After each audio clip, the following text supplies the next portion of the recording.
নমস্কার, ঝিল কিচেনে সবাইকে স্বাগত জানাই। আজকে সকাল সকাল আরেকটা নতুন রেসিপি নিয়ে আপনাদের সামনে চলে এসেছি। আজকে মিষ্টি কুমড়ো ডাটা পাতা তুলবো আর সেটা দিয়ে একটা রেসিপি আপনাদের সঙ্গে শেয়ার করব। কয়েকদিন আগে আলু আর মিষ্টি কুমড়োর ডগা পাতা দিয়ে একটা রেসিপি আপনাদের সঙ্গে শেয়ার করেছিলাম, শুটকি মাছ দিয়ে। আপনারা সবাই ভীষণ পছন্দ করেছেন এবং অনেক অনেক শেয়ার করেছেন। আশা করছি আজকের এই রেসিপিটা আপনাদের ভীষণ ভালো লাগবে। আপনার সঙ্গে থাকুন। দেখুন কত সুন্দর মিষ্টি কুমড়োর ডাটা হয়েছে আর সঙ্গে দেখুন ফুলও হয়েছে। এখান থেকে তুলে নিচ্ছি।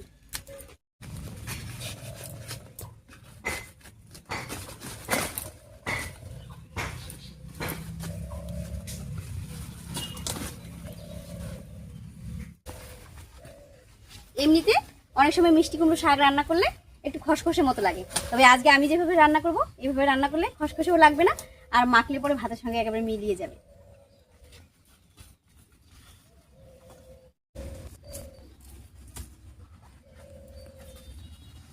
ডাটাগুলো এত সুন্দর, কোনটা ছেড়ে কোনটা কাটবো বুঝতেই পারছি না। সবগুলোই সুন্দর, একেবারে মোটা মোটা।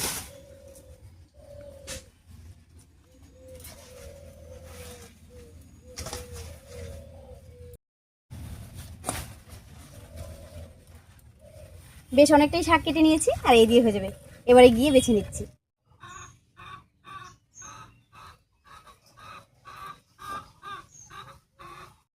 একেবারে কচি টাটকা ডাটা পাতা তুলে নিয়ে এসেছি। এটা থাক, প্রথমে আমি আলুটা কেটে নিচ্ছি। বেশি তেল মশলায় রান্না করলে সবাই কিন্তু রান্না টেস্টি করতে পারে, কিন্তু একেবারে মশলা কম বা মশলা ছাড়া কম তেলে রান্নাও যে এত টেস্টি হয়, আজকের রান্নাটা না দেখলে কিন্তু আপনাদের বিশ্বাস হবে না। এই রান্নায় মশলাও নেই, তেলও কম, তবে নিজস্ব গন্ধও থাকবে, খেতেও ভীষণ ভালো লাগবে আর একটা স্বাস্থ্যকর রেসিপি হবে।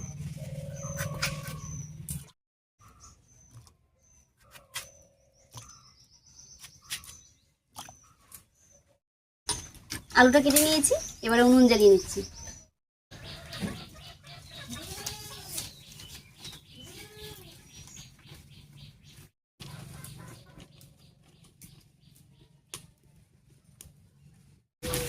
উনুন জ্বালিয়ে কড়াই বসিয়ে দিয়েছি।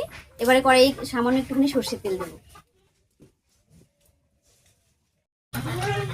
তেল গরম হয়ে গেছে, এবারে কেটে রাখা আলুটা দিয়ে দিচ্ছি।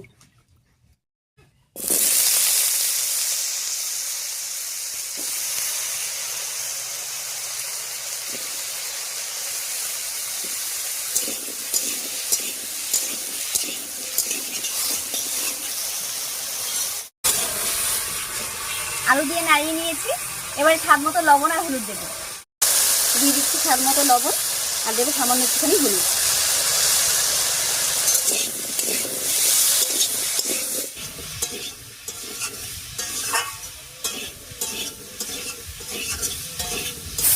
হলুদ লবণ দিয়ে আলুটা একটু ভাজা ভাজা মতো করে নিয়েছি, এবারে জল দেবো।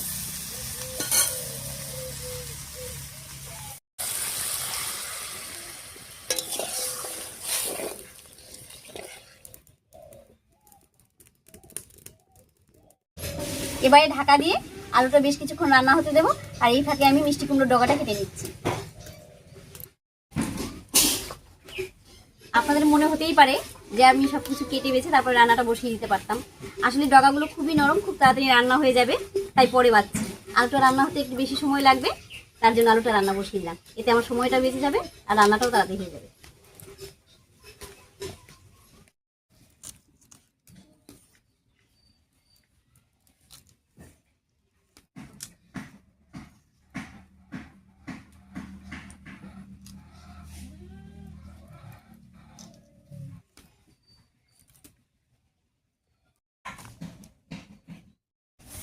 ডাটাগুলো কেটে পাতাগুলো সব বেছে নিয়েছি, এবার কুচি করে কেটে নিচ্ছি।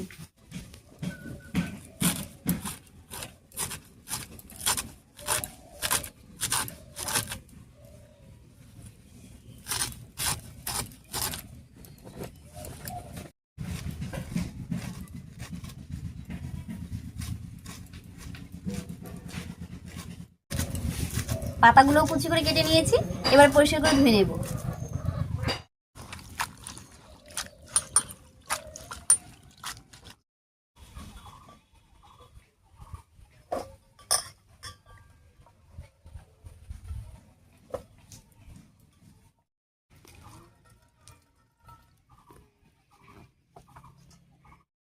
শাকটা কেটে একেবারে পরিষ্কার করে ধুয়ে নিয়েছি। কয়েকদিন থেকে বৃষ্টি হচ্ছিল, অনেক ধুলোবালি ছিল, তাই খুব ভালো করে ধুয়ে নিয়েছি।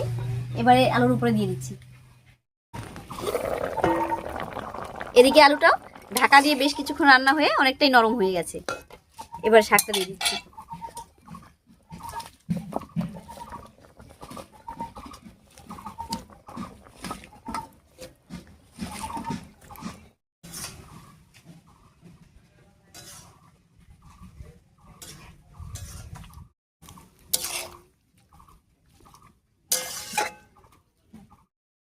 আলুর সঙ্গে ডাঁটা আর শাকটা খুব ভালো করে মিশিয়ে নিয়েছি।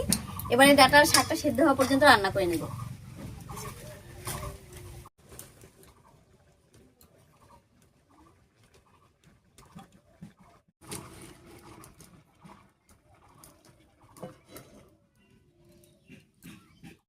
কুমড়োর ডাঁটা আর পাতাটা দিয়ে আর 6-7 মিনিট রান্না করে নিয়েছি।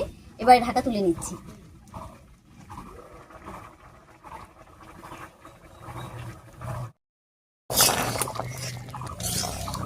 কুমড়োর ডাঁটা আর পাতাটা দেওয়ার পর লবণ দিইনি, এবার একটু লবণ দিয়ে দিচ্ছি।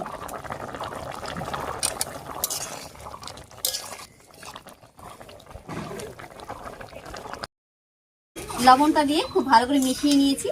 আর কুমড়োর ডাঁটা পাতা সবকিছু খুব সুন্দর সেদ্ধ হয়ে গেছে, একেবারে নরম হয়ে গেছে। এবারে নামিয়ে ফোড়ন দেব।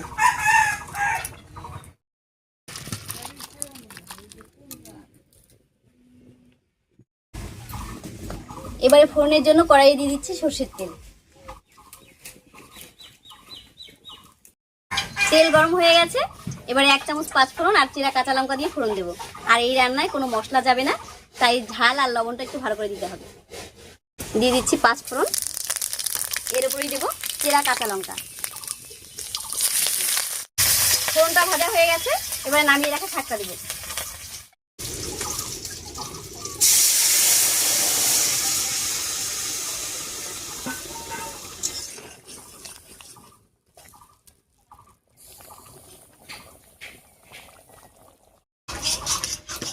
দেখে বুঝতেই পারলেন রান্নাটা কত সহজ আর কত তাড়াতাড়ি হয়ে গেল।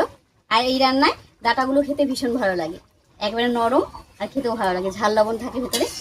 এবারে নামিয়ে নিচ্ছি।